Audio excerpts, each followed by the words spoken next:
Partons à Cherbourg, où la rentrée a été vécue dans l'euphorie avec l'annonce d'un énorme contrat. 30 navires pour un montant de 200 millions d'euros, commandé par le Mozambique, pourtant un des pays les plus pauvres au monde. Le président Hollande, celui de Mozambique et Arnaud Montebourg se réjouissent d'un contrat portant sur 24 chalutiers et 6 patrouilleurs. À l'arrivée, seuls 8 bateaux seraient vraiment fabriqués à Cherbourg, notamment avec des ouvriers roumains et lituaniens imposés par le groupe. Elisa Coudray, Dominique Lemarchand avec Margot Chouraki.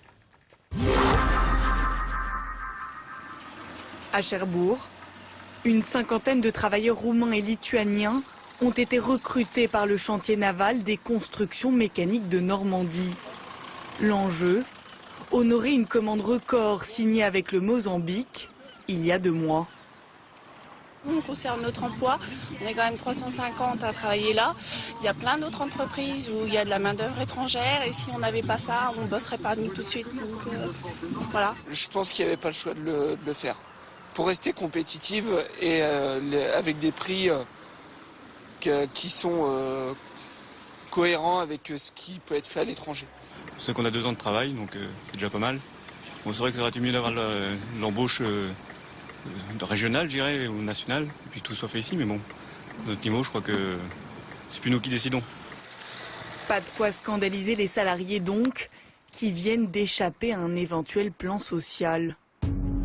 Tout a commencé en septembre, lorsque le Mozambique commande la construction de 24 chalutiers et de 6 patrouilleurs pour un coût de 200 millions d'euros. De quoi sauver le chantier naval français du naufrage.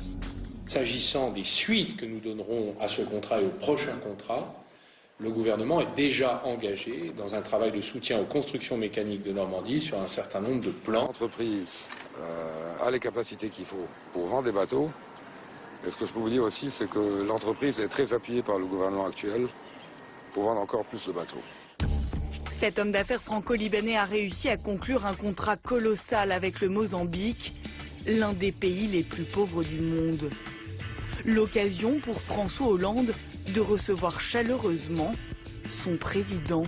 Une commande venant d'un pays ami, le Mozambique, et qui va avoir pour le plan de charge de cette entreprise, dont je connais l'histoire, un impact considérable. Considérable parce qu'il y a là un certain nombre de bateaux qui pourront fournir de l'activité. Considérable aussi parce que c'est une image. Et c'est la raison pour laquelle je voulais venir ici, à Cherbourg. Car d'autres pays peuvent être intéressés par ce type de fabrication, aussi bien pour la sécurité que pour la pêche.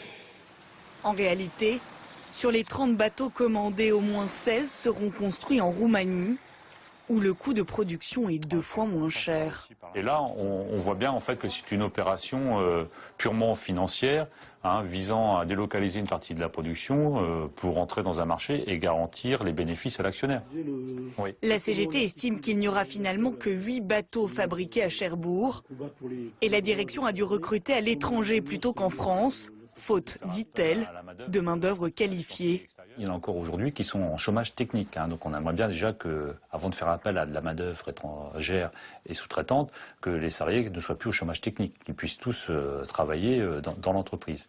Je le redis, opération de communication, parce qu'on a largement les possibilités en local d'avoir des chaudronniers, d'avoir des soudeurs, d'avoir des charpentiers fer pour construire ces bateaux.